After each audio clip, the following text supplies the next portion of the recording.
My mum's latest job was in a chocolate factory during the week, and then at the weekend she'd be in the laundrette doing the service washes.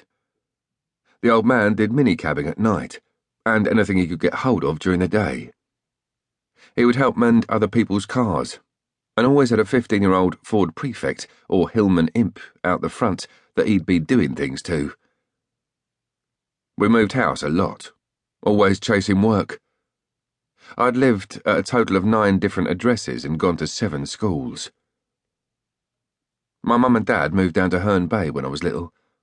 It didn't work out, and then they had to try and get back on the council. My mother got pregnant and had a baby boy, and I had to live with my Auntie Nell for a year. This was no hardship at all. Auntie Nell's was great. She lived in Catford, and the school was just around the corner. Best of all, she used to give me a hot milk drink at night, and an unheard-of luxury: biscuits. From there we went on the council and lived quite a few years on the housing estates in Bermondsey. Auntie Nell's husband, George, died and left my mum a little bit of money, and she decided to buy a corner cafe. We moved to Peckham, but the business fell through.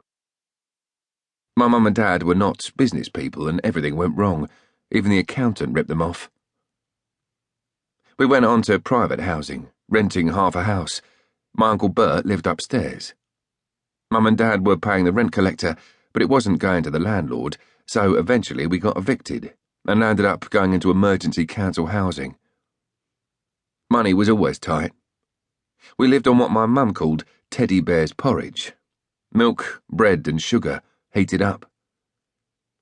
The gas was cut off once, and the only heat source in the flats was a 3-bar electric fire. Mum laid it on its back in the front room and told us we were camping.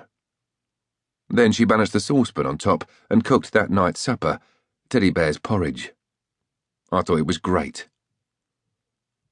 I joined my first gang. The leader looked like the lead singer of the Rubettes. Another boy's dad had a used car lot in Balham. We thought they were filthy rich because they went to Spain on a holiday once. The third character had got his eyes damaged in an accident and had to wear glasses all the time, so he was good for taking the piss out of. Such were my role models, the 3 main players on the estate. I wanted to be part of them, wanted to be one of the lads. We played on what we called bomb sites, which was where the old buildings had been knocked down to make way for new housing estates. Sometimes we mucked around in derelict buildings. The one on Long Lane was called Maxwell's Laundry. We used to sing the Beatles song, "Bang Bang, Maxwell's Silver Hammer," and muck about inside it, throwing stones and smashing the glass. There were all the signs up. No entry, and all the corrugated iron, boards and barbed wire, but that just made it more important that we got inside.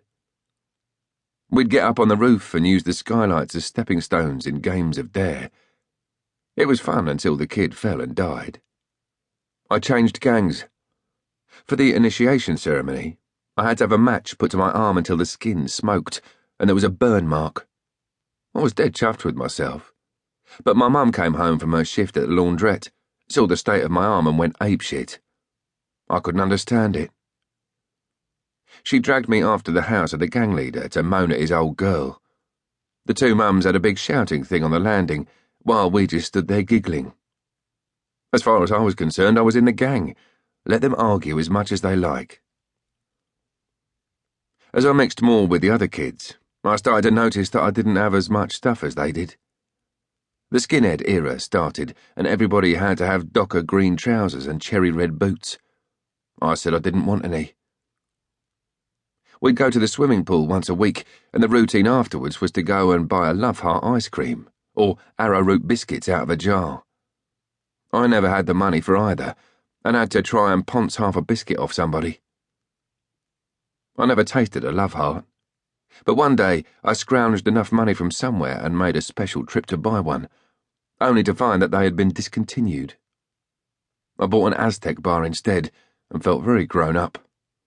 Unfortunately, there was nobody to show it off to because I was on my own.